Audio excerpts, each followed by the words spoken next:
वदनम् वज्रदन्तधर रक्षाकवचम्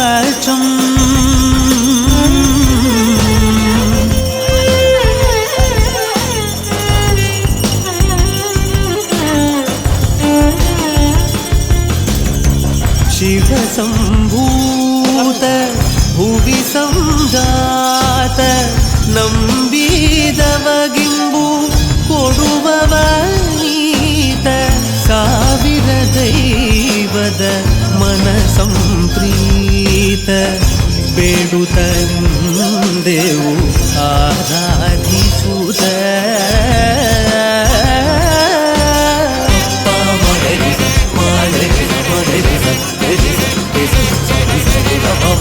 साथीहरु हामी चाहिँ अर्को दिन रेडी भएर हामी चाहिँ अब पूजा गर्न जानको लागि तयारी छौं। हाम्रो यो हिरो चाहिँ यहाँ छ, जेठामा त्यहाँ हुनुहुन्छ, दाइले हेलमेट मिलाइरहनु भएको छ। त्यहाँपछि म पनि आएर म भिडियो बनाइरहेको छु, मलाई पनि देख्न सक्नुहुन्छ म नि यहाँ छु। अब चाहिँ एकछिनमा गाडी आउँछ, त्यहाँपछि हामी तयारी भएर अब हामी चाहिँ हाम्रो हिरो चाहिँ यहाँबाट घर जान्ला। हाम्रो गाडी आइसक्यो, हामीले चाहिँ सबै पाठाहरू राखेर अब हामी चाहिँ जाने तयारीमा छौं गाइस। यहाँनिर सबैजनाले पाठाहरू बान्दैछन्, कोही भुइँमा बसेर हेरिरहेको छन् कसरी जाने, को अगाडि बस्ने को पछाडि बस्ने भनेर यहाँ सल्लाह गरिरहेको छन्। हाम्रो साइलमा देख्न सक्नुहुन्छ हाम्रो दाइ माथि चाहिँ हुटमा पाठाहरू बाँधिरहनु छ। हामी चाहिँ फाइनली गाइस खानेखोलामा आइसक्यौँ। हाम्रो बाइक त्यहाँ देख्न सक्नुहुन्छ, भाइ त्यहाँनिर छ, हाम्रो गाडी आउँदैछ पछि पछि। मलाई देख्न सक्नुहुन्छ गाइस, हैन म चाहिँ गाडी पर्खेर बसिरहेको छु अनि पाठासाटा झार्न पर्छ भनेर हेरिरहेको छु। एकछिनपछि साथीहरु गाडी आउँछ, हामी चाहिँ जान पर्ने कहाँ भन्दाखेरि हात देखाइरहेको छु नि गाइस, यहाँबाट सर्लक्कै माथि जानु पर्ने छ। हाम्रो गाडी चाहिँ आइरहेको छ, ओड गरिरहेको छु। हाम्रो दाइहरु आइपुग्नु भयो बाइकमा। अब हाम्रो गाडी पनि एकैछिनमा आउँदै रहेछ, उ पछाडि आइरहेको छ, देख्न सक्नुहुन्छ गाइस सबैजनाले। म चाहिँ इन्तजार गरेर बसिरहेको छु। अब आएपछि हामी चाहिँ त्यहाँनिर भेट हुन्छ, कसरी के आइपुग्यो भनेर हामी चाहिँ उ गर्छौं। देख्न सक्नुहुन्छ साथी, हामी चाहिँ आइसक्यौं खानेखोला 2-3 बजेको समथिङ। यहाँनिर सबैजना झरिरहनु भएको छ, मलाई पनि देख्न सक्नुहुन्छ साथीहरु सबैजनाले। कस्तो के लाग्यो, हाम्रो दिदीलाई राम्रै लाग्यो, बबालाई भन्दै हुनुहुन्छ। अब हामीले चाहिँ एकछिनमा पाठामाथि देख्न सक्नुहुन्छ, पाठासाटा झारेर त्यहाँपछि हामी चाहिँ माथितिर लाग्दिने हो पूजा गर्न। त्यहाँपछि बेलामा गएपछि हाम्रो दाइ देख्न सक्नुहुन्छ, हाम्रो भाइ यहाँनिर माथि सर्लकै जानुपर्ने हुन्छ। यी दाइहरुले पाठा झार्दै हुनुहुन्छ। हाम्रो ड्राइभर गुरुजीले भन्नुहुन्छ यसरी झार नत्र त्यो खुट्टा भाँचिला, फेरि देउली गर्न लागेको पाठा भन्दै हुनुहुन्छ।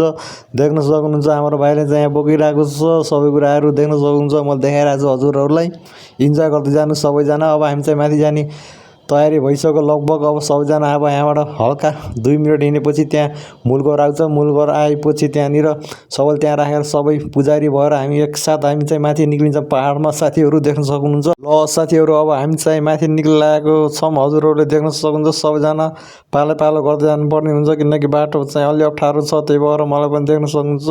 अब हाम्रो दाइले भन्नुहुन्छ यो पाठा आजै गर, जति जे गरे नि भोलि त फेरि सकिन्छ भन्नुहुन्छ। ल साथीहरू, हामी चाहिँ माथि निक्लिरहेछौँ। ल अब हामी चाहिँ फाइनली अब एकैछिनमा तपाईँले हेर्दै जानुहोस्। अब हामी चाहिँ ट्याक्कै मूल घरको पछाडि आयौँ। हाम्रो 2टा दाइजुर्का हिरोहरू आएको छन्। हाम्रो दिदी भन्नुहुन्छ हेलो हाई के छ, घरमा हामी पुगिसक्यौँ भन्नुहुन्छ। त्यहाँपछि हामी खाना खानतर्फ लाग्छौँ, तर मैले चाहिँ खाना, दिदीहरूले चाहिँ खाना खानुहुन्छ, किनकि मलाई भोक लाग्दैन, मैले लेट खान्छु, त्यसको मैले भिडियो बनाउन सक्दैन। हजुरहरूलाई त्यसको लागि सरी, मैले त्यो देखाउन सकेन। म हल्का काममा बिजी पनि थिएँ, त्यही भएर म खासै भिडियो जति बनाएँ त्यति सक्दो म हजुरहरू सबै कुराहरू देखेर हाम्रो दाइ 2टा दाइ तलबाट खाना खाएर आउनुभएको छ। अनि त्यहाँपछि यहाँनिर माहौल देखिसक्नुहुन्छ, हाम्रो दाइहरू ट्याक्कै आइसक्नु भयो। दाइले अब हाई गर्नुहुन्छ, ल हाई गरिदिनु सबैजनालाई, ठिक छ। अब चाहिँ यहाँनिर कोले खाना खाने मलाई पनि देख्न सक्नुहुन्छ। म चाहिँ खाँदा खाँदा म चाहिँ यस्तो भिडियो बनाइरहेको छु। हाम्रो सम्झना बहिनीले पनि हाई भनिन्, ठिकै छ। दिदी चाहिँ घरमा कुरा गर्दै हुनुहुन्छ, पाठा देख्न सक्नुहुन्छ माथि उ गरिरहेको छन्। त्यहाँनिर अब हामीले माहौल चाहिँ देख्न सक्नुहुन्छ, यो मूल घर हो। हजुरहरूले यहाँ भित्र पूजा हुन्छ, मैले देखाइरहेको छु हजुरलाई। यहाँ यो साथीहरू मूल घर हाम्रो दारिमचोर टोलीले अब खानासाना खाँदै हुनुहुन्छ। दिदी बहिनी भाउजूहरू सबैजना खाना खाइरहनु भएको छ। यहाँनिर देख्न सक्नुहुन्छ मजा आइरहेको। यहाँनिर हाम्रो भाइ अनि दाजुहरू खानेखोलाका, अनि ठिक छ तल खाना बनाउने ठाउँ हो। अनि त्यहाँपछि खाना खाइरहनु भएको धमाधम। नखाएको टोलीले सबजना अब खाइसक्यो। अब चाहिँ यहाँनिर बाजा बजाउने तयारी चलिरह। ल साथीहरू, अब चाहिँ बाजा बजाउन चालु भइसक्यो। ल म बोल्दैन, थ्याङ्क यू सो मच साथीहरू। अब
ल साथीहरू हामी चाहिँ आइसक्यौँ सबैजनाहरू राति बसिरहनु भएको छ यो समथिङ 2-3 बजेको रातिको समय हो यहाँनिर पूजा भइरहेको छ हजुरहरूले देख्न सक्नुहुन्छ हाम्रो चाहिँ 5 थान हुन्छ त्यहाँनिर हाम्रो चाहिँ दाजुहरू भेट हुनुभएको छ हामी चाहिँ गफ हान्दैछौँ धेरै वर्षपछि भेट हुन्छ त्यही भएर अहिले चाहिँ रमाइलो गरौँ के छ र महिलाको जिन्दगीमा भनेर हामी चाहिँ यहाँ गफ हानिरहेको छौँ हाम्रो पुजारी दाइ हुनुहुन्छ देख्न सक्नुहुन्छ हाम्रो सविन भाइले चाहिँ फोटा खिच्दैछ हाम्रो दाइहरूको अनि हामी चाहिँ गफ हानिदिरहेछौँ अनि त्यही हो ल साथीहरू हामी चाहिँ अहिले यहाँ पूजाको कार्यक्रम एकछिन ब्रेक भएको छ त्यहाँपछि अब हामी चाहिँ हाम्रो भाउजू हुनुहुन्छ हाम्रो भाइ हुनुहुन्छ दाइहरू यता हुनुहुन्छ पत्ताएर हामी चाहिँ यता म चाहिँ यता होइन हामी सबै छौँ र शर्मा यता आउँछ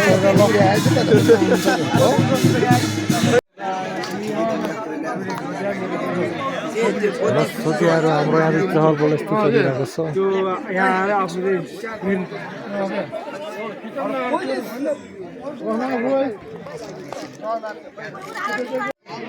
ल साथीहरू हामी चाहिँ एकछिन यहाँ बसिरहेको हौँ तर क्लियर आएन यार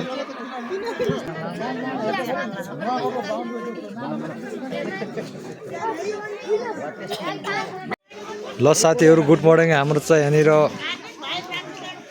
भइसक्यो लगभग कार्यक्रम रातभरि पूजा भएपछि अब हाम्रो चाहिँ अब जाने तयारी हो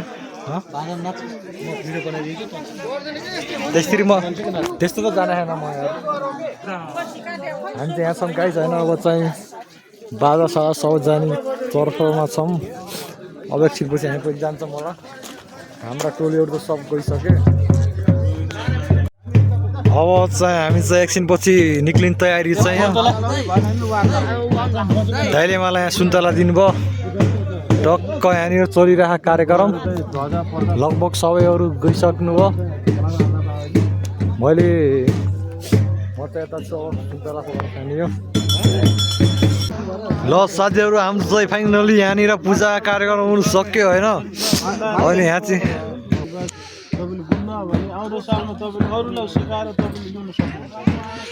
ल साथीहरू यहाँ चाहिँ हाम्रो पूजा चाहिँ कार्यक्रम भइहाल्यो हाम्रो बाजे हुनुहुन्छ यहाँनिर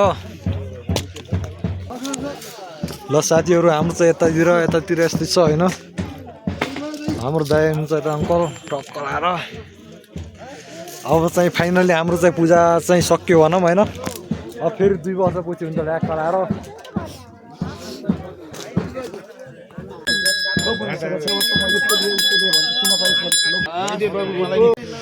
कारण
हल्का नंतर